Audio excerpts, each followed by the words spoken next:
6% de rendement sur les free cash flow, c'est ce que vous pouvez obtenir aujourd'hui si vous investissez sur Bureau Veritas. Alors est-ce que c'est une entreprise intéressante à mettre en portefeuille ou en watchlist? On va regarder ça tout de suite. En premier lieu, on va aller questionner un petit peu la viabilité du business. En second lieu, on va aller regarder un petit peu sa valorisation. Et en troisième et à la fin, comme d'habitude, je vous donnerai mon avis, sachant que je ne suis pas conseiller financier ni analyste financier. Cette vidéo ne consiste pas en un placement financier, mais seulement une analyse quantitative et un petit peu qualitative d'une entreprise. Donc aujourd'hui, on est sur Bureau Veritas, donc qui opère dans les services commerciaux. On va regarder un petit peu son cœur de business. Donc on sait qu'elle opère dans à peu près 5 à 6 business. Donc on a le bâtiment infrastructure, certification, marine offshore, biens de consommation, agroalimentaire, matières premières et énergie. Donc on est sur quand même beaucoup de secteurs, donc assez dur d'être assez efficient dans la plupart des secteurs. C'est pour ça que normalement sur une entreprise industrielle, on va aller chercher des PER assez faibles, étant donné qu'on va avoir des marges qui vont déjà être assez faibles. Donc en termes de certification, on va pouvoir l'avoir sur tout ce qui va être les opticiens, etc.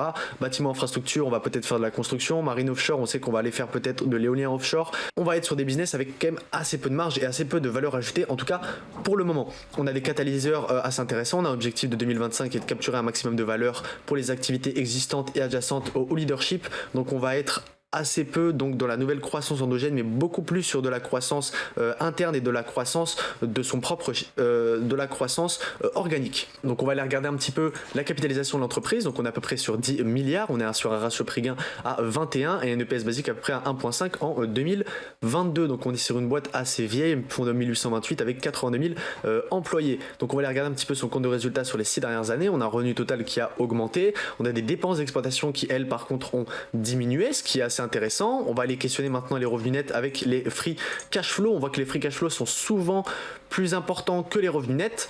Donc c'est-à-dire qu'ici, quand vous avez une estimation du bénéfice par action, il faut aller un petit peu le réajuster et le faire de vous-même, ou sinon aller regarder un petit peu les rapports semestriels qui vous donneront réellement le vrai bénéfice par action, étant donné que on fait rentrer plus d'argent que ce qui a écrit dans notre compte de résultat. Maintenant, on va aller questionner un petit peu la politication d'allocation de capital.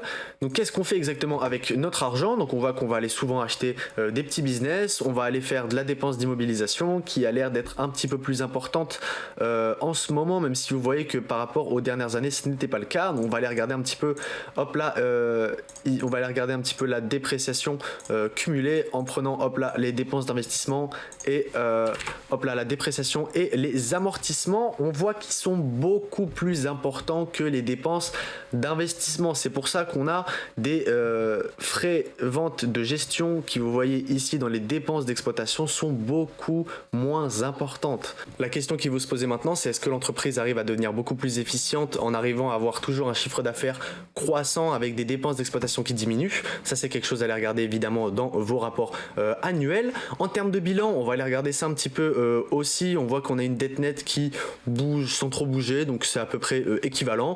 On va aller regarder un petit peu les frais qu'on va pouvoir avoir sur la dette, excusez-moi, ici voilà, charge d'intérêt sur la dette. On voit que la charge d'intérêt ne bouge pas, c'est-à-dire qu'on est à peu près sur entre, je crois, du 2,5 et du 3% en moyenne sur notre dette. Donc il faut que l'entreprise arrive à avoir un compte de résultat qui en moyenne augmente de plus de 3% si elle veut pouvoir créer de la valeur. Donc aujourd'hui on voit que c'est le cas, en tout cas en termes semestriels. On va la regarder ça un petit peu. On a peut-être une augmentation de la croissance ces derniers temps, donc de 2021 à 2022. Alors pourquoi? Faut aller regarder effectivement les relais de croissance que pourra avoir ce genre d'entreprise. Est-ce qu'elle va pouvoir continuer de croître de manière organique? Parce que si on regarde en tout cas ce qu'attendent les analyses, ils s'attendent à peu près à du 7 à du 8% de croissance en moyenne par an, sachant qu'on peut délivrer un rendement de 6%. C'est un rendement à pris en compte sur les bénéfices nets et non sur les free cash flow. Donc ce rendement pourrait être potentiellement plus élevé.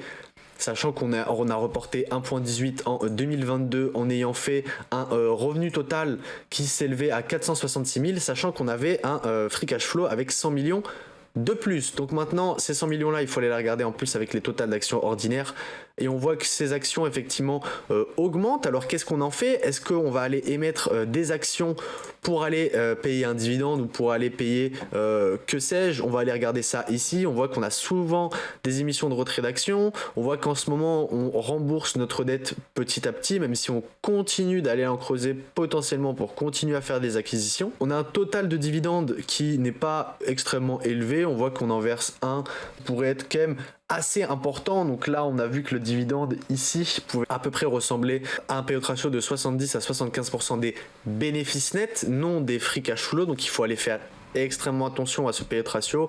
Vous le voyez souvent dans des entreprises de type rate où vous voyez des payout ratios à 200, 300% parce qu'elles sont prises sur les bénéfices nets et non sur le free cash flow, donc le flux de trésorerie disponible. On va aller regarder donc un petit peu les statistiques et donc regarder beaucoup plus la marge opérationnelle qui normalement devrait monter. On voit que c'est le cas.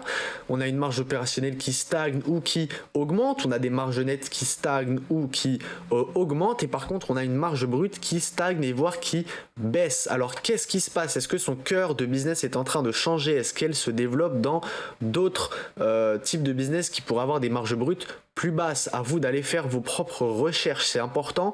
Et si vous voyez des marges brutes qui diminuent alors que la valeur d'entreprise à un moment a pu être à 14 milliards voire 15 milliards et qu'aujourd'hui on est sur 10, on est passé d'un PER d'en moyenne 30 à 20, que s'est-il passé? Est-ce qu'on va aller sur des business qui nous rapporteraient moins d'argent même si on arrive à être plus efficient? Parce que la question n'est pas de pouvoir continuer à croître, mais la question est de pouvoir continuer à croître avec des marges suffisantes. Si on croit avec des marges brutes qu'ils ont divisé par 2, même si on continue d'être assez important et qu'on continue d'avoir de moins en moins de dépenses d'immobilisation et qu'on est de plus en plus efficient, potentiellement notre marché nous donne pas accès à des marges nettes assez importantes, ne donne pas accès à des marges brutes assez importantes.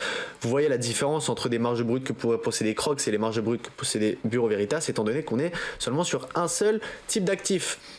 Maintenant, on va aller regarder, on va aller se renseigner un petit peu plus haut et donc regarder le ratio cours-bénéfice qui en moyenne voilà, s'établissait entre 20 et 30 et aujourd'hui on est pas mal descendu, on est sur un PER qui s'établit à 21. Alors est-ce que ça pourrait être un point d'entrée intelligent sur Bureau Veritas? Ça dépend ce que vous cherchez aujourd'hui. Si vous êtes un investisseur long terme et que vous pensez que Bureau Veritas pourra tirer son épingle du jeu dans les 5 nouveaux points clés que pourrait être voilà, ils nous disent 5 thèmes transversaux: la solution couvrant la totalité du cycle de vie des actifs, assurance en matière de durabilité, l'évaluation de conformité en matière des transactions énergétiques, technologie et vente en ligne et conformité en matière de cybersécurité. Donc on est sur des thèmes qui pourraient potentiellement nous rajouter des marges brutes beaucoup plus importantes, qui pourraient faire que l'entreprise continue d'être plus efficiente et continue de délivrer une performance intéressante. Maintenant, qu'est-ce que eux ils pensent, quelles sont leurs guidances? Je vous conseille d'aller le regarder dans les derniers rapports trimestriels. Bureau Veritas qui est quand même une assez bonne entité qui existe depuis 1828, qui aujourd'hui pourrait vous rendre un rendement de 6% sur les bénéfices nets. Mon avis sur cette compagnie est qu'aujourd'hui le PER est assez faible par rapport à son histoire, donc si vous connaissez les fondamentaux de cette entreprise et que vous pensez qu'aujourd'hui Bureau Veritas pourra tirer son épingle du jeu, l'acheter avec un PER de 20 ne serait pas si cher payé. Si vous prenez en compte la dette, est-ce que la dette, les 3 milliards avec les 3% d'intérêt sont pris en compte? Effectivement, est-ce qu'ils sont pris en compte, oui ou non, dans son cours de bourse? À vous de faire vos calculs. C'était Max. Si vous appréciez ce genre de vidéo, n'hésitez pas à mettre un like et à vous abonner. Et moi, je vous dis à bientôt.